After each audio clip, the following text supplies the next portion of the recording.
Price lord. ಪ್ರಭು ಯೇಸುವಿನಲ್ಲಿ ನನ್ನ ಪ್ರೀತಿಯ ಸಹೋದರ ಸಹೋದರಿ, ದೇವರು ಮತ್ತೊಂದು ದಿನವು ನಮಗೆ ದಾನವಾಗಿ ಕೊಟ್ಟಿದ್ದಾರೆ. ಈ ದಿನ ದೇವರು ಅನ್ನ ಪಾನ ಗಾಳಿ ಬೆಳಕು ಎಲ್ಲ ದೇವರ ದಾನವಾಗಿದೆ. ಕಳೆದ ರಾತ್ರಿ ಎಷ್ಟೋ ಮಕ್ಕಳು ಮೃತಪಟ್ಟಿದ್ದಾರೆ, ಎಷ್ಟೋ ಮಕ್ಕಳು ಆಕ್ಸಿಡೆಂಟ್ ಆಗಿದ್ದಾರೆ, ಎಷ್ಟೋ ಮಕ್ಕಳು ಹಾಸ್ಪಿಟಲ್ ಇದ್ದಾರೆ, ಎಷ್ಟೋ ಮಕ್ಕಳು ಗಾಯಗೊಂಡಿದ್ದಾರೆ, ಎಷ್ಟೋ ಮಕ್ಕಳು ನಷ್ಟಪಟ್ಟಿದ್ದಾರೆ, ಎಷ್ಟೋ ಮಕ್ಕಳು ಶುಶ್ರೂಷಣೆ ಪಡೆಯುತ್ತಿದ್ದಾರೆ. ದೇವರು ಮತ್ತೊಂದು ದಿನವೂ ನಮಗೆ ಕರುಣಿಸಿ ಆರೋಗ್ಯ, ಬುದ್ಧಿಶಕ್ತಿ, ಸಾಮರ್ಥ್ಯವನ್ನು ಕೊಟ್ಟ ಮಕ್ಕಳು ಎಲ್ಲವನ್ನು ಆಶೀರ್ವಾದ ಮಾಡಿ ಮತ್ತೊಂದು ದಿನ ಗಾಳಿ ಬೆಳಕು ನೀರನ್ನು ಈ ಲೋಕ ಎಲ್ಲ ಸಕಲವನ್ನು ದೇವರು ಸೃಷ್ಟಿ ಮಾಡಿ ಕೊಟ್ಟು ದಾನವಾಗಿ ಕೊಟ್ಟಿದ್ದಾರೆ. ಅದಕ್ಕಾಗಿ ದೇವರಿಗೆ ನಾವು ಕೃತಜ್ಞತೆ ಸಲ್ಲಿಸೋಣ. ಅವರು ಮಾಡಿದ ಎಲ್ಲ ಉಪಕಾರಗಳಿಗಾಗಿ ನಾವು ಚಿರಋಣಿಗಳಾಗಿರೋಣ. Price lord. ಬನ್ನಿ, ಇಂದಿನ ವಾಗ್ದಾನ ಕುರಿತು ನಾವು ಚಿಂತಿಸಿ ಧ್ಯಾನಿಸೋಣ. ಯೋಹಾನ ಬರೆದ ಶುಭ ಸಂದೇಶ 14ನೇ ಅಧ್ಯಾಯ ವಚನ ನಾವು 16 ಧ್ಯಾನಿಸೋಣ. ಪೋಷಕರಾದ ಪರಿಶುದ್ಧಾತ್ಮರು. ನಾನು ಪಿತನನ್ನು ಕೇಳಿಕೊಳ್ಳುವೆನು, ಅವರು ನಿಮಗೆ ಬೇರೆ ಒಬ್ಬ ಪೋಷಕರನ್ನು ಕೊಡುವರು. ನಿಮಗೆ ಬೇರೆ ಒಬ್ಬ ಪೋಷಕರನ್ನು ಕೊಡುವರು. ಇವರು ನಿಮ್ಮೊಡನೆ ಯಾವಾಗಲೂ ಇರುವರು. ಸತ್ಯ ಸ್ವರೂಪಾದ ಪವಿತ್ರಾತ್ಮರೇ ಈ ಪೋಷಕ. ಲೋಕ ಇವರನ್ನು ಬರಮಾಡಿಕೊಳ್ಳದು, ಏಕೆಂದರೆ ಲೋಕ ಇವರನ್ನು ಕಾಣುವುದಿಲ್ಲ, ಅರಿತುಕೊಳ್ಳುವುದೂ ಇಲ್ಲ. ಆದರೆ ನೀವು ಇವರನ್ನು ಅರಿಯುವಿರಿ, ಕಾರಣ ಇವರು ನಿಮ್ಮೊಂದಿಗೆ ನಿಮ್ಮಲ್ಲಿಯೇ ನೆಲೆಸಿರುವರು. Price lord. ಪ್ರಿಯರೇ, ಇಲ್ಲಿ ಪೋಷಕರಾದ ಪವಿತ್ರಾತ್ಮರ ಕುರಿತು ಯೇಸು ಸ್ವಾಮಿ ಸ್ಪಷ್ಟವಾಗಿ ನುಡಿಯುತ್ತಿದ್ದಾರೆ. ಆ ಪೋಷಕರಾದ ಪವಿತ್ರಾತ್ಮರನ್ನು ಯೇಸು ಸ್ವಾಮಿ ಕರೆದಿರುವುದು ಅವರು ಎಂಬ ಪದವನ್ನಲ್ಲಿ ಬಳಸುತ್ತಿದ್ದಾರೆ. ಪ್ರಿಯರೇ, ಹಾಗಾದರೆ ಯೇಸು ಸ್ವಾಮಿ ಪರಿಶುದ್ಧಾತ್ಮರನ್ನು ಅವರು ಎಂದು ಕರೆದಾಗ ಒಬ್ಬ ವ್ಯಕ್ತಿಯನ್ನು ಮಾತ್ರವೇ ಅವರು ಎಂದು ಕರೆಯಲು ಸಾಧ್ಯ.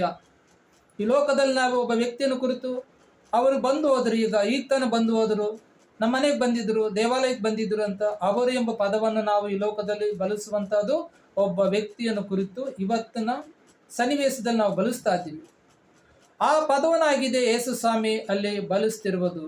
ನಾವು ಇನ್ನೊಮ್ಮೆ ವಚನವನ್ನು ಧ್ಯಾನಿಸಿ ಚಿಂತಿಸೋಣ, ಓದೋಣ. ನಾನು ಪಿತನನ್ನು ಕೇಳಿಕೊಳ್ಳುವೆನು, ಅವರು ನಿಮಗೆ ಬೇರೊಬ್ಬ ಪೋಷಕರನ್ನು ಕೊಡುವರು. ಅವರು ಅಂದರೆ ಯೇಸು ಸ್ವಾಮಿ ಪರಿಶುದ್ಧಾತ್ಮರನ್ನು ಅವರು ಎಂದು ಕರೆದಿದ್ದಾರೆ. ಹಾಗಾದರೆ ಆ ಪರಿಶುದ್ಧಾತ್ಮರು ಒಬ್ಬ ವ್ಯಕ್ತಿ ಆಗಿದ್ದಾರೆ. ಒಬ್ಬ ವ್ಯಕ್ತಿಯನ್ನು ಮಾತ್ರವೇ ಅವರು ಎಂದು ಕರೆಯಲು ಸಾಧ್ಯ. ಪ್ರಿಯರೇ, ಈ ಪರಿಶುದ್ಧಾತ್ಮರು ಒಬ್ಬ ವ್ಯಕ್ತಿ ಆಗಿದ್ದಾರೆ, ದೇವರಾಗಿದ್ದಾರೆ ಎಂಬುದು ಯೇಸು ಸ್ವಾಮಿ ಸ್ಪಷ್ಟವಾಗಿ ನಮಗೆ ತಿಳಿಪಡಿಸುತ್ತಿದ್ದಾರೆ. ನಾವು ಯೋಹಾನ ಬರೆದ ಶುಭ ಸಂದೇಶ ಹಲವು ವಚನಗಳು, ವಾಗ್ದಾನಗಳು ನಾವು ಕುರಿತು ನಾವು ಧ್ಯಾನಿಸಿ ಚಿಂತಿಸುವುದೇ ಆದರೆ, ಯೋಹಾನ ಬರೆದ ಶುಭ ಸಂದೇಶದಲ್ಲಿ ನಾವು ನೋಡಬಹುದು. ಯೋಹಾನ 14:16, 14:17, 15:26, 16:8, 16:13 ಈ ಪದಗಳನ್ನು ಯೇಸು ಸ್ವಾಮಿ ಬಳಸುತ್ತಿರುವುದು. ಇದನ್ನು ಸವಿಸ್ತಾರವಾಗಿ ನಾವು ಚಿಂತಿಸಿ ಧ್ಯಾನಿಸೋಣ. ಬನ್ನಿ. ಯೋಹಾನ ಶುಭ ಸಂದೇಶ 15ನೇ ಅಧ್ಯಾಯ 26ನೇ ವಚನ ನಾವು ಧ್ಯಾನಿಸೋಣ. ಪಿತನಿಂದ ಹೊರಡುವ ಸತ್ಯ ಸ್ವರೂಪಾದ ಪವಿತ್ರ ಆತ್ಮರನ್ನು ನಿಮ್ಮ ಪೋಷಕರನ್ನಾಗಿ ನಾನು ನಿಮಗೆ ಕಲಿಸುವೆನು. ಅವರು ಬಂದು ನನ್ನ ಪರವಾಗಿ ಸಾಕ್ಷಿ ನೀಡುವರು. ಹೌದು ಪ್ರಿಯರೇ, ಯೇಸು ಸ್ವಾಮಿ ಈ ಪರಿಶುದ್ಧ ಆತ್ಮರನ್ನು ನಮ್ಮ ಪೋಷಕರನ್ನಾಗಿ ಕೊಡ್ತೀನಂತ ದೇವರಲ್ಲಿ ವಾಗ್ದಾನ ಮಾಡುತ್ತಿದ್ದಾರೆ. ಯೇಸು ಸ್ವಾಮಿ ಈ ಪರಿಶುದ್ಧಾತ್ಮರನ್ನು ಪೋಷಕರನಾಗಿ, ವ್ಯಕ್ತಿಯನಾಗಿ, ದೇವರನಾಗಿ ಬಳಸುತ್ತಿದ್ದುದು ನಾವಿಲ್ಲಿ ನೋಡಬಹುದು. ಸಂತ ಯೋಹಾನರು ಈ ವಾಕ್ಯವನ್ನು ಉಲ್ಲೇಖಿಸುತ್ತಿದ್ದಾರೆ. ಹಾಗಾದರೆ ಪರಿಶುದ್ಧಾತ್ಮರೊಂದಿಗೆ ನಾವು ಸಂಬಂಧವನ್ನು ಬೆಳೆಸಬಹುದೆಂದು ಯೇಸು ಸ್ವಾಮಿ ಸ್ಪಷ್ಟವಾಗಿ ಈ ವಾಗ್ದಾನದ ಮೂಲಕ ನಮ್ಮನ್ನು ಎಚ್ಚರಿಸುತ್ತಿದ್ದಾರೆ, ನಮ್ಮನ್ನು ಕರೆಯುತ್ತಿದ್ದಾರೆ. ನಮ್ಮನ್ನು ಸಂಬಂಧ ಬೆಳೆಸಲು, ಅವರೊಂದಿಗೆ ಇರಲು, ಅವರೊಂದಿಗೆ ಒಡನಾಟವನ್ನು, ಸಂಬಂಧವನ್ನು ಬೆಳೆಸಬೇಕೆಂದು ಯೇಸು ಸ್ವಾಮಿ ವಾಗ್ದಾನದ ಮೂಲಕ ನಮಗೆ ಕರೆ ನೀಡುತ್ತಿದ್ದಾರೆ. ಬನ್ನಿ, ನಾವು ಈ ವಚನವನ್ನು ಚಿಂತಿಸಿ ಧ್ಯಾನಿಸುವುದಾದರೆ, ಯೋಹಾನ ಬರೆದ ಶುಭ ಸಂದೇಶ 16ನೇ ಅಧ್ಯಾಯ ವಚನ ನಾವು 7-8 ಧ್ಯಾನಿಸೋಣ. ವಾಸ್ತವವಾಗಿ ಹೇಳುವುದಾದರೆ, ನಾನು ಹೋಗುವುದು ನಿಮ್ಮ ಹಿತಕ್ಕಾಗಿ. ನಾನು ಹೋಗದಿದ್ದರೆ ಪೋಷಕ ನಿಮ್ಮಲ್ಲಿಗೆ ಬರುವುದಿಲ್ಲ. ನಾನು ಹೋದರೆ ಮಾತ್ರ ಅವರನ್ನು ನಿಮ್ಮಲ್ಲಿಗೆ ಕಲಿಸಿಕೊಡಬಲ್ಲೆ. ಆ ಪೋಷಕ ಬಂದು ಪಾಪ, ನ್ಯಾಯ, ನೀತಿ ಮತ್ತು ಅಂತಿಮ ತೀರ್ಪು ಇವುಗಳನ್ನು ಕುರಿತು ಲೋಕದ ಜನತೆ ತಾಳಿದ ತಪ್ಪು ಭಾವನೆಗಳನ್ನು ಮನವರಿಕೆ ಮಾಡಿಕೊಡುವರು. Price the lord. ಪ್ರಿಯರೇ, ಈ ಪೋಷಕರಾದ ಪರಿಶುದ್ಧಾತ್ಮರು ಬಂದ ಮೇಲೆ ಲೋಕದ ಜನತೆ ತಾಳಿದ ತಪ್ಪು ಭಾವನೆಗಳನ್ನು ಮನವರಿಕೆ ಮಾಡಿಕೊಡುವರಾಗಿದ್ದಾರೆ. ನ್ಯಾಯ ನೀತಿಯ ವಿಷಯವಾಗಿ ಮನವರಿಕೆ ಮಾಡಿಕೊಡುವ ಆತ್ಮರಾಗಿದ್ದಾರೆ. ನಮ್ಮಲ್ಲಿರುವಂತಹ ತಪ್ಪುಗಳನ್ನು ತಿದ್ದಿ ಸರಿಪಡಿಸುವಂತಹ ಆತ್ಮರಾಗಿದ್ದಾರೆ. ಯೇಸು ಸ್ವಾಮಿ ಈ ಪೋಷಕರನ್ನು ಈ ಲೋಕಕ್ಕೆ ಕಲಿಸುವುದು ಮುಂಚೆ ಅವರು ವಾಗ್ದಾನ ಮಾಡಿದರು. ಅವರು ಪರಲೋಕ ರಾಜ್ಯಕ್ಕೆ ಹೋಗುವ ಮುಂಚೆ ಅವರು ವಾಗ್ದಾನ ಮಾಡಿದರು. ಶಿಷ್ಯಂದರಿಗೆ ಈ ವಾಗ್ದಾನವನ್ನು ಮಾಡಿ ಹೇಳ್ತಾ ಇದ್ದಾರೆ ಯೇಸು ಸ್ವಾಮಿ. ನಾವು ನೋಡ್ಬೋದು ಲೂಕನ ಬರೆದ ಶುಭ ಸಂದೇಶದಲ್ಲಿ, ನನ್ನ ಪಿತನ ವಾಗ್ದಾನ ಮಾಡಿದ ವ್ಯಕ್ತಿಯನ್ನು ಪವಿತ್ರ ಆತ್ಮರನ್ನು ಕಲಿಸ್ತೀನಿ, ಸ್ವರ್ಗದಿಂದ ಬರುವ ಶಕ್ತಿಯಿಂದ ನೀವು ತುಂಬುವ ತನಕ ಪ್ರಾರ್ಥನೆ ಮಾಡಿರೆಂದು ಯೇಸು ಸ್ವಾಮಿ ವಾಗ್ದಾನ ಮಾಡ್ತಾ ಇದ್ದಾರೆ. ಹಾಗಾದರೆ ಈ ಪರಿಶುದ್ಧ ಆತ್ಮರು ನಮಗೆ ಸಹಾಯಕರನಾಗಿ, ಪೋಷಕರನಾಗಿ, ವ್ಯಕ್ತಿಯನಾಗಿ, ದೇವರನಾಗಿ ನಾವು ಅವರೊಂದಿಗೆ ಸಂಬಂಧ ಬೆಳೆಸಬಹುದೆಂಬುದನ್ನು ಯೇಸು ಸ್ವಾಮಿ ಸ್ಪಷ್ಟವಾಗಿ ಇಲ್ಲಿ ನಮಗೆ ನುಡಿಯುತ್ತಿದ್ದಾರೆ. ಪ್ರಿಯರೇ, ನಾವು ಚಿಂತಿಸಿ ಈ ವಚನಗಳನ್ನು ಆಳವಾಗಿ ಧ್ಯಾನಿಸುವುದಾದರೆ, ವಚನ ಭಾಗ ಮುಂದುವರಿಸಿ ನಾವು ನೋಡುವುದಾದರೆ, ಯೋಹಾನ ಬರೆದ ಶುಭ ಸಂದೇಶ 16ನೇ ಅಧ್ಯಾಯ ವಚನ ನಾವು 13 ಧ್ಯಾನಿಸುವುದಾದರೆ, ಹೇಗ ಸತ್ಯ ಸ್ವರೂಪಾದ ಪವಿತ್ರ ಆತ್ಮರು ಬಂದ ಮೇಲೆ ನಿಮ್ಮನ್ನು ಸಮಗ್ರ ಸತ್ಯದಡಿಗೆ ಕರೆದುಕೊಂಡು ಹೋಗುವರು. ಅವರು ತಮ್ಮಷ್ಟು ತಾವು ಏನು ಬೋಧಿಸಿದೆ ತಾವು ಕೇಳಿದನ ಕುರಿತು ಮಾತನಾಡುವರು, ಮುಂದೆ ನಡೆಯಲಿರುವುದು ನಿಮಗೆ ತಿಳಿಸುವರು. ಪ್ರಿಯರೇ, ಪರಿಶುದ್ಧಾತ್ಮರು ನಮಗೆ ಮುಂದೆ ನಡೆಯುವುದನ್ನು ಪ್ರಕಟಪಡಿಸ್ತಾರಂತೆ. ಹಾಗಾದರೆ ಈ ಲೋಕದಲ್ಲಿ ಆಗು ಹೋಗುವ ಸನ್ನಿವೇಶಗಳು, ಬರುವಂಥ ಮರಣವನ್ನು ಕುರಿತು, ಲೋಕವನ್ನು ಕುರಿತು, ಕುಟುಂಬವನ್ನು ಕುರಿತು, ದೇಶವನ್ನು ಕುರಿತು, ರಾಜ್ಯವನ್ನು ಕುರಿತು, ಪ್ರಲಾಪವನ್ನು ಕುರಿತು, ಭೂಕಂಪವನ್ನು ಕುರಿತು, ಚಂಡಮಾರುತನ ಕುರಿತು, ವ್ಯಾಧಿಗಳನ್ನು ಕುರಿತು, ಪ್ರಕೃತಿ ವಿಕೋಪಗಳನ್ನು ಕುರಿತು ಬರುವಂಥ ಎಲ್ಲ ಮುನ್ಸೂಚನೆಗಳನ್ನು ಪರಿಶುದ್ಧಾತ್ಮರು ತೋರಿಸ್ತಾರೆಂಬುದನ್ನು ಯೇಸು ಸ್ವಾಮಿ ಈ ವಚನ ಮೂಲಕ, ಈ ವಾಗ್ದಾನದ ಮೂಲಕ ಸಂತ ಯೋಹಾನರು ಈ ವಚನವನ್ನು ಉಲ್ಲೇಖಿಸಿ ನಮ್ಮೊಂದಿಗೆ ಮಾತನಾಡುತ್ತಿದ್ದಾರೆ. ಪ್ರಿಯರೇ, ನಾವು ಈ ವಚನವನ್ನು ಆಳವಾಗಿ ಧ್ಯಾನಿಸಿ ಚಿಂತಿಸುವುದಾದರೆ, ಅದೇ ವಚನ ಭಾಗ ನಾವು 14 ನೋಡುವುದಾದರೆ, ಅವರು ನಾನು ಹೇಳಿದ್ದೆಲ್ಲಗಳನ್ನು ಆಯ್ದು ನಿಮಗೆ ತಿಳಿಪಡಿಸಿ ನನ್ನ ಮಹಿಮೆಯನ್ನು ಬೆಳಗಿಸುವರು. ಪವಿತ್ರಾತ್ಮರು ನಾನು ಹೇಳಿದವುಗಳಿಂದೆಲ್ಲ ಆಯ್ದು ನಿಮಗೆ ತಿಳಿಯಪಡಿಸುವರು. ಹೌದು ಪ್ರಿಯರೇ, ಯೇಸು ಸ್ವಾಮಿ ಈ ಲೋಕದಲ್ಲಿದ್ದು ಏನೆಲ್ಲ ಅವರು ಬೋಧನೆ ಮಾಡಿದರು, ಏನೆಲ್ಲ ಕಾರ್ಯ ಮಾಡಿದರು, ಏನೆಲ್ಲ ಅವರು ಈ ಲೋಕದಲ್ಲಿ ಸೇವೆ ಮಾಡಿದರು, ಅದೆಲ್ಲವನ್ನು ಪರಿಶುದ್ಧಾತ್ಮರು ನಿಮಗೆ ಆಯ್ದು ತಿಳಿಪಡಿಸ್ತಾರೆ ಎಂಬುದು ದೇವರಲ್ಲಿ ವಾಗ್ದಾನ ಮಾಡಿ ನಮಗೆ ನುಡಿಯುತ್ತಿದ್ದಾರೆ. ಪ್ರಿಯರೇ, ಸತ್ಯ ಸ್ವರೂಪಾದ ಪರಿಶುದ್ಧಾತ್ಮರ ಬಂದ ಮೇಲೆ ನಿಮ್ಮನ್ನು ಸಮಗ್ರ ಸದ್ಯನಿಗೆ ಕರೆದುಕೊಂಡು ಹೋಗುತ್ತಾರೆ. ಆ ಪರಿಶುದ್ಧಾತ್ಮರು ನಮ್ಮನ್ನು ಸತ್ಯ ಸಮಾರ್ಗದ ಕರೆದುಕೊಂಡು ಹೋಗುವಾಗ ಮುಂದೆ ನಡೆಯುವುದನ್ನು ನಿಮಗೆ ತಿಳಿಪಡಿಸ್ತೀನಿ ಎಂದು ಪರಿಶುದ್ಧಾತ್ಮರು ಹೇಳುತ್ತಿದ್ದಾರೆ. ಅದು ಪರಿಶುದ್ಧಾತ್ಮರು ನಮಗೆ ಕನಸಿನ ಮೂಲಕವೋ, ದರ್ಶನ ಮೂಲಕವೋ, ದೇವರ ವಾಕ್ಯ ಓದುವುದರ ಮೂಲಕವೋ, ಯೇಸು ಕ್ರಿಸ್ತ ಶರೀರತ್ವವನ್ನು ಸ್ವೀಕರಿಸುವುದರ ಮೂಲಕವೋ, ಬಲಿ ಪೂಜೆಯನ್ನು ಭಾಗವಹಿಸುವುದರ ಮೂಲಕವೋ, ಕುಟುಂಬದ ಪ್ರಾರ್ಥನೆ ಮಾಡುವುದರ ಮೂಲಕವೋ ಈ ಕಾರ್ಯದಲ್ಲಿ ನಿನ್ನ ತೊಡಗುವಾಗ ಪರಿಶುದ್ಧಾತ್ಮರು ನಿನ್ನನ್ನು ಉಪಯೋಗಿಸ್ತಾರೆ. ಪ್ರಿಯರೇ, ಅವರು ಮುಂದೆ ನಡೆಯುವುದನ್ನು ನಿಮಗೆ ತಿಳಿಪಡಿಸುವಂಥ ಆತ್ಮರಾಗಿದ್ದಾರೆ. ಅವರೊಂದಿಗೆ ನಿನ್ನ ಸಂಬಂಧವನ್ನು ಬೆಳೆಸಬಹುದೆಂಬುದನ್ನು ಪರಿಶುದ್ಧಾತ್ಮರ ಕುರಿತು ನಮಗೆ ಪವಿತ್ರ ಗ್ರಂಥದಲ್ಲಿ ಹಲವು ಭಾಗಗಳು ನಮಗೆ ಎಚ್ಚರಿಸ್ತಿದೆ. ಪ್ರಿಯರೇ, praise the lord, hallelujah, praise the lord, hallelujah. ನೋಡಿ, ಪರಿಶುದ್ಧಾತ್ಮರು ಈ ವಾಗ್ದಾನದ ಮೂಲಕ ನಾವು ಚಿಂತಿಸಿ ಧ್ಯಾನಿಸುವುದಾದರೆ, ಪಿತನ ಬಲಿಗೆ ತೆರಳುವುದಕ್ಕೂ ಮುಂಚೆ ಯೇಸು ಸ್ವಾಮಿ ಈ ರೀತಿ ಹೇಳಿದರು, ನನ್ನ ಪಿತನ ವಾಗ್ದಾನ ಮಾಡಿದ ವ್ಯಕ್ತಿಯನ್ನು ಪರಿಶುದ್ಧಾತ್ಮರು ನಾನು ನಿಮಗೆ ಕಲಿಸ್ತೀನಿ, ಸ್ವರ್ಗದಿಂದ ಬರುವ ಶಕ್ತಿಯಿಂದ ನೀವು ತುಂಬುವ ತನಕ ಪ್ರಾರ್ಥನೆ ಮಾಡಿದ ಯೇಸು ಸ್ವಾಮಿ ಹೇಳಿದರು. ಹಾಗಾದರೆ ಪರಿಶುದ್ಧಾತ್ಮರು ನಮಗೆ ಸಹಾಯಕರಾಗಿ, ಪೋಷಕರಾಗಿ, ವ್ಯಕ್ತಿಯಾಗಿ ನಮಗೆ ಸಂಬಂಧ ಬೆಳೆಸಬಹುದೆಂಬುದನ್ನು ಯೇಸು ಸ್ವಾಮಿಯಲ್ಲಿ ಕಲಿಸುವಂಥದ್ದು. ಪ್ರಿಯರೇ, ಹಾಗಾಗಿದೆ ಈ ಪರಿಶುದ್ಧಾತ್ಮರು ಒಬ್ಬ ವ್ಯಕ್ತಿ ಆಗಿದ್ದಾರೆ. ಬೈಬಲಲ್ಲಿ ಹಲವು ಭಾಗಗಳಲ್ಲಿ ನಾವು ಚಿಂತಿಸಿ ಧ್ಯಾನಿಸುವುದಾದರೆ, ಪವಿತ್ರ ಗ್ರಂಥ ನಾವು ಚಿಂತಿಸುವುದಾದರೆ, ಪರಿಶುದ್ಧಾತ್ಮರು ವ್ಯಕ್ತಿ ಎಂಬುದನ್ನು ಅನೇಕ ವಚನಗಳ ಮೂಲಕ ನಾವು ತಿಳಿಯಬಹುದು. ಇಲ್ಲಿ ಸ್ಪಷ್ಟವಾಗಿ ನಮಗೆ ನುಡಿಯುವಂಥದ್ದನ್ನು ನಾವು ಧ್ಯಾನಿಸಬಹುದು. ಅವರಿಗೆ ತಿಳುವಳಿಕೆ ಇದೆ. 1 ಕೊರಿಂಥ 2ನೇ ಅಧ್ಯಾಯ 11ನೇ ವಚನದಲ್ಲಿ ಸಂತ ಪೌಲರು ಹೇಳುತ್ತಿದ್ದೆ, ಅವರಿಗೆ ತಿಳುವಳಿಕೆ ಇದೆ, ಪರಿಶುದ್ಧಾತ್ಮರಿಗೆ ತಿಳುವಳಿಕೆ ಇದೆ. ಹಾಗಾದರೆ ಆ ಪರಿಶುದ್ಧಾತ್ಮರು ನಮಗೆ ತಿಳುವಳಿಕೆ ಕೊಡುವ ಆತ್ಮರಾಗಿದ್ದಾರೆ. 2ನೇದಾಗಿ ನಾವು ಧ್ಯಾನಿಸುವುದಾದರೆ, ಅವರಿಗೆ ಇಷ್ಟವಿದೆ, 1 ಕೊರಿಂಥ 12:11 ನೋಡ್ಬೋದು. ಪರಿಶುದ್ಧಾತ್ಮರಿಗೆ ಇಷ್ಟವಿದೆ. ಆ ಪರಿಶುದ್ಧಾತ್ಮರ ಇಷ್ಟದ ಪ್ರಕಾರ ನಮ್ಮನ್ನು ಕಾರ್ಯಪ್ರವರ್ತ ಮಾಡುವಂಥ ಆತ್ಮರಾಗಿದ್ದಾರೆ. Price lord, hallelujah. ನಾವು 3ನೇದು ನೋಡುವುದಾದರೆ ಅವರಿಗೊಂದು ಮನಸ್ಸಿದೆ. ರೋಮನರು ಬರೆದ ಪತ್ರಿಕೆ 8ನೇ ಅಧ್ಯಾಯ 27ನೇ ವಚನದಲ್ಲಿ ನಾವು ನೋಡಬಹುದು, ಅವರಿಗೆ ನೋವಿದೆ. ಎಫೆಸರು ಬರೆದ ಪತ್ರಿಕೆ 4:30 ನಾವು ನೋಡ್ಬೋದು, ಪರಿಶುದ್ಧಾತ್ಮರಿಗೆ ನೋವಿದೆ.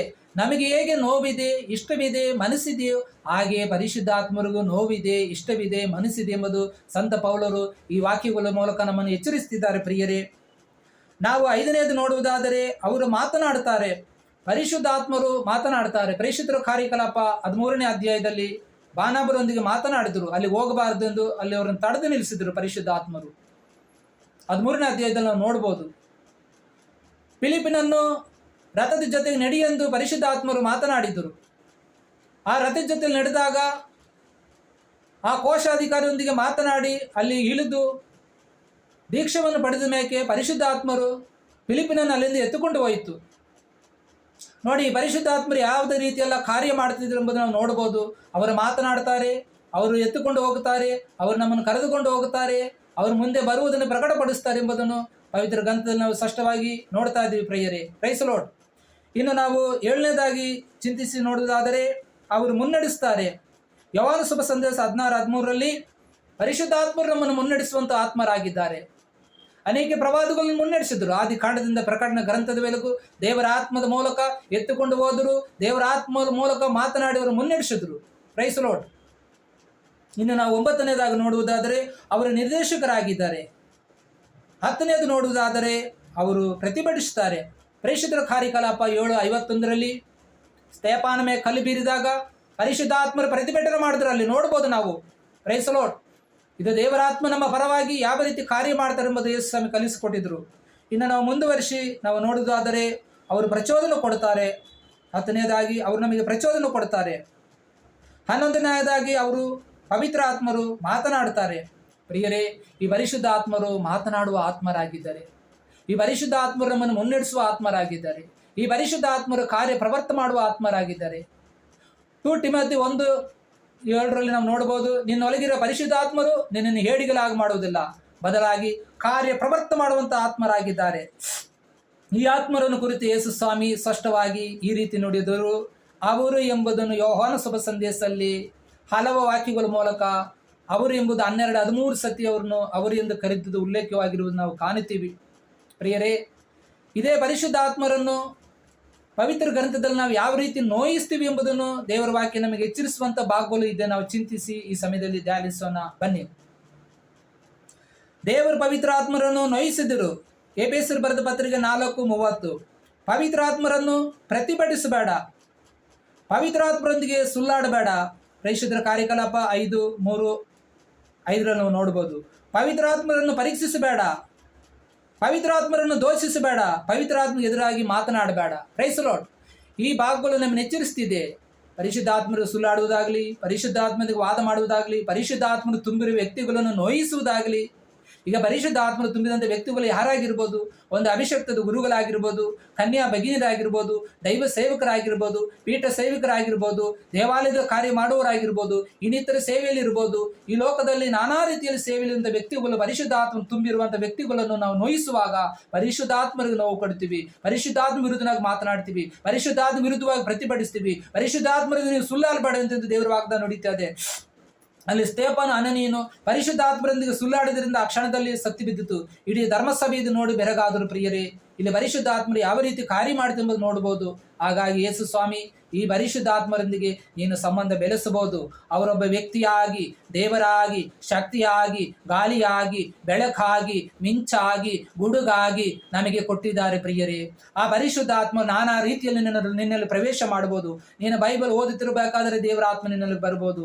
ನೀನು ಬಲಿ ಪೂಜೆಯಲ್ಲಿ ಭಾಗವಹಿಸ್ತಿರಬೇಕಾದ್ರೆ ದೇವರ ಆತ್ಮ ನಿನ್ನಲ್ಲಿ ಬರಿಬಹುದು. ನೀನು ಪ್ರಾರ್ಥನೆ ಮಾಡ್ತಿರುವಾಗಲೇ ದೇವರ ಆತ್ಮ ನಿನ್ನಲ್ಲಿ ಬರಬಹುದು. ನಿನಗೆ ಪ್ರಚೋದನೆ ಕೊಡಬಹುದು, ನಿನಗೆ ಕಾರ್ಯ ಪ್ರವರ್ತ ಮಾಡಲು ಕರೆದುಕೊಂಡು ಹೋಗ್ಬೋದು, ಅನೇಕ ಆಲೋಚನೆಗಳು ಕೊಡಬಹುದು, ದರ್ಶನಗಳ ಮೂಲಕ ದೇವರು ನಿನಗೆ ತಿಳಿಸ್ತಾರೆ. ಪರಿಶುದ್ಧ ಆತ್ಮರು ಕನಸುಗಳ ಮೂಲಕ ತಿಳಿಸ್ತಾರೆ. ಜೋಸೆಫನಿಗೆ ಕನಸುಗಳ ಮೂಲಕ ತಿಳಿಸಿದರು. ನಾವು ಯೇಸು ಸ್ವಾಮಿ ಕಾಲದಲ್ಲಿ ಮತ್ತು ಜೋಸೆಫನ ಕಾಲದಲ್ಲಿ ನೋಡ್ಬೋದು. ಪರಿಶುದ್ಧ ಆತ್ಮರು ಯಾವ ರೀತಿ ಕನಸಲ್ಲಿ ತಿಳಿಸಿದ್ರು, ಅದೇ ರೀತಿ ನಿನ್ನ ಜೀವನದಲ್ಲಿ ಪರಿಶುದ್ಧಾತ್ಮರು ಕನಸುಗಳ ಮೂಲಕ, ದರ್ಶನಗಳ ಮೂಲಕ, ಪ್ರೇರಣೆ ಮೂಲಕ, ಗಾಳಿಯ ಮೂಲಕ, ಬೆಂಕಿಯ ಮೂಲಕ, ನಾನಾ ರೀತಿ ಕಾರ್ಯಗಳ ಮೂಲಕ ಈ ಪರಿಶುದ್ಧಾತ್ಮರು ನಮ್ಮಲ್ಲಿಗೆ ಕಾರ್ಯಪ್ರವೃತ್ತ ಮಾಡಲು ತಿಳಿಸಲು ಅವರು ಕಾರ್ಯ ನಮ್ಮಲ್ಲಿ ಸಾಧಿಸುವಂಥದ್ದು ನಾವು ಈ ಚಿನ್ನದಲ್ಲಿ ಚಿಂತಿಸಿ ಧ್ಯಾನಿಸಬಹುದು. ಇದನ್ನು ಕುರಿತೇ ಸಂತ ಮತ್ತಾಯನ ಸುವಾರ್ತೆಯಲ್ಲಿ 3ನೇ ಅಧ್ಯಾಯದಲ್ಲಿ ನೋಡ್ಬೋದು. ನಾನಾದರೂ ನಿಮಗೆ ನೀರಿನಿಂದ ಸ್ನಾನದೀಕ್ಷೆ ಕೊಡ್ತೀನಿ, ಅವರಾದರೂ ನಿಮಗೆ ಪರಿಶುದ್ಧ ಆತ್ಮನು ಅಗ್ನಿಯಿಂದಲೂ ದೀಕ್ಷೆಯನ್ನು ಕೊಡ್ಬೋದೆಂದು ಈ ಪರಿಶುದ್ಧ ಆತ್ಮನ ಕುರಿತು ಅಲ್ಲಿ ಸ್ಪಷ್ಟವಾಗಿ ಉಲ್ಲೇಖ ಆಗಿರುವುದನ್ನು ನೋಡ್ಬೋದು ಪ್ರಿಯರೇ. ಹಾಗಾಗಿ ಈ ಪರಿಶುದ್ಧಾತ್ಮರು ಯಾವೆಲ್ಲ ಕಾರ್ಯಗಳು ಮಾಡ್ತಿದ್ದಾರೆ, ಅವರು ಯಾವುದೆಲ್ಲ ವ್ಯಕ್ತಿ ಆಗಿದ್ದಾರೆ, ಅವರು ಗಾಳಿಯಾಗಿ ಬರುವುದು ಪರಿಶುದ್ಧ ಕಾರ್ಯಕಲಾಪ 2:1-2 ನೋಡ್ಬೋದು. ಪಕ್ಕನೆ ಬಲವಾದ ಬಿರುಗಾಳಿ ಬೀಸೆಂಬ ಶಬ್ದವೊಂದು ಆಕಾಶದಿಂದ ಕೇಳಿಬಂತು. ಅಂದರೆ ಈ ಪರಿಶುದ್ಧ ಆತ್ಮ ಬರುವಂತ ಮುನ್ಸೂಚನೆ ಏನಾಗಿದೆ, ಒಂದು ಗಾಳಿಯಾಗಿ ಅವರು ನಮ್ಮಲ್ಲಿ ಆವರಿಸಲ್ಪಡ್ತಾರೆ. ಪರಿಶುದ್ಧಾತ್ಮರು ಸುಡುವ ಬೆಂಕಿ ಆಗಿದ್ದಾರೆ. ಹೌದು, ಪ್ರಕಟಣಾ ಗ್ರಂಥದಲ್ಲಿ ನಾವು ನೋಡ್ಬೋದು, ಅವರು ಸುಡುವ ಬೆಂಕಿ ಆಗಿದ್ದಾರೆ. ಬೆಂಕಿ ಮೂಲಕ ಅವರು ನಮ್ಮೊಂದಿಗೆ ಪ್ರವೇಶ ಮಾಡ್ಬೋದು. ಮೋಶೆಯೊಂದಿಗೆ ಬೆಂಕಿಯಲ್ಲಿ ಮಾತನಾಡಿದರು, ಬೆಂಕಿ ಮೂಲಕ ಪರಿಶುದ್ಧ ಆತ್ಮರು ಮಾತನಾಡಿದರು. ಅವರು ಬೆಂಕಿಯಾಗಿ, ಗಾಳಿಯಾಗಿ, ನೀರಾಗಿ ದೀಕ್ಷವನ್ನು ಪಡೆದಾಗ ಪರಿಶುದ್ಧ ಆತ್ಮರು ನೀರಿನ ಮೂಲಕ ದೀಕ್ಷವನ್ನು ನಮ್ಮಲ್ಲಿಗೆ ಪ್ರವೇಶ ಮಾಡ್ತಾರೆ. ನಾವು ಜ್ಞಾನಸ್ಥಾನ ದೀಕ್ಷೆಯನ್ನು ಪಡೆಯುವಾಗ ಆ ಪರಿಶುದ್ಧ ಆತ್ಮರು ನೀರಿನ ಮೂಲಕ ನಮ್ಮಲ್ಲಿಗೆ ಪ್ರವೇಶ ಮಾಡ್ತಾ ಇದ್ದಾರೆ. ಬೆಂಕಿಯಾಗಿ, ಗಾಳಿಯಾಗಿ, ಗುಡುಗಾಗಿ, ಮಿಂಚಾಗಿ, ನೀರಿನಲ್ಲಿ ನಾನಾ ರೀತಿಯಲ್ಲಿ ಪರಿಶುದ್ಧ ಆತ್ಮ ನಮ್ಮಲ್ಲಿಗೆ ಕಾರ್ಯಪ್ರವರ್ತ ಮಾಡಲು ಬರುವಂತ ಸಮಯವಾಗಿದೆ. ಅವರೆಲ್ಲರಲ್ಲಿ ಚಲಿಸ್ತಿದ್ದಾರೆ ಎಂಬುದನ್ನು ನಾವು ಈ ಸಮಯದಲ್ಲಿ ಚಿಂತಿಸಿ ಧ್ಯಾನಿಸೋಣ. ಹೌದು ಪ್ರಿಯರೇ, ಈ ಪರಿಶುದ್ಧಾತ್ಮರು ಆದಿಕಾಂಡ 1:1 ಪರಿಶುದ್ಧಾತ್ಮರು ನೀರಿನ ಮೇಲೆ ಇಳಿದು ಬಂದಾಗ ಅಲ್ಲಿ ಬೆಳಕುಂಟು ಮಾಡಿದರು. ಪರಿಶುದ್ಧಾತ್ಮರು ಮನುಷ್ಯನಲ್ಲಿ ಉಸಿರು ಊದಿದಾಗ ಮನುಷ್ಯನಿಗೆ ಜೀವ ಬತ್ತು. ಅಲ್ಲಿ ನೋಡಬಹುದು ಪರಿಶುದ್ಧಾತ್ಮರ ಕಾರ್ಯವನ್ನು ಪ್ರಿಯರೇ. ಅನೋಕನನ್ನು ಪರಲೋಕ ರಾಜ್ಯಕ್ಕೆ ಪರಿಶುದ್ಧಾತ್ಮ ಕರೆದುಕೊಂಡು ಹೋಗಲು ಸಹಾಯ ಮಾಡಿದರು. ಅದೇ ಪರಿಶುದ್ಧಾತ್ಮರು ಏಲಿಯನನ್ನು ಪರಲೋಕ ರಾಜ್ಯಕ್ಕೆ ಬೆಂಕಿಯಲ್ಲಿ ರಥದಲ್ಲಿಗೆ ಕರೆದುಕೊಂಡು ಹೋದರು. ಈ ಪರಿಶುದ್ಧಾತ್ಮರು ಸಂಸೋನನು ಭಾರಿ ಶಕ್ತಿಯುತನಾಗಿ ಮಾರ್ಪಟ್ಟು ಯುದ್ಧ ಮಾಡಲು ಅವನಿಗೆ ಶಕ್ತಿಯನ್ನು ಕೊಟ್ಟರು. ಈ ಪರಿಶುದ್ಧಾತ್ಮರು ನೋಡಬಹುದು ಪ್ರಿಯರೇ. ಎಜಿಕೇಲ್ ಪ್ರವಾದಿಯನ್ನು ಹಾಗೆ ತೆಗೆದುಕೊಂಡು ಹೋಗಿ ಒಂದು ಕಣಿವೆಯಲ್ಲಿ ಇಳಿಸಿದರು ಈ ಪರಿಶುದ್ಧಾತ್ಮರು. ದಾನಿಯೇಲನ್ನು ಅಲ್ಲಿ ಸಂಪೂರ್ಣವಾಗಿ ಗವಿಯಲ್ಲಿ ಹಾಕಿದಾಗ ದೇವರ ಆತ್ಮ ಹಬಕ್ಕೂಕನನ್ನು ತೆಗೆದುಕೊಂಡು ಬಂದು ಅಲ್ಲಿ ರೊಟ್ಟಿಯನ್ನು ಕೊಟ್ಟಲು ಕರೆದುಕೊಂಡು ಬಂದರು ಪರಿಶುದ್ಧ ಆತ್ಮರು.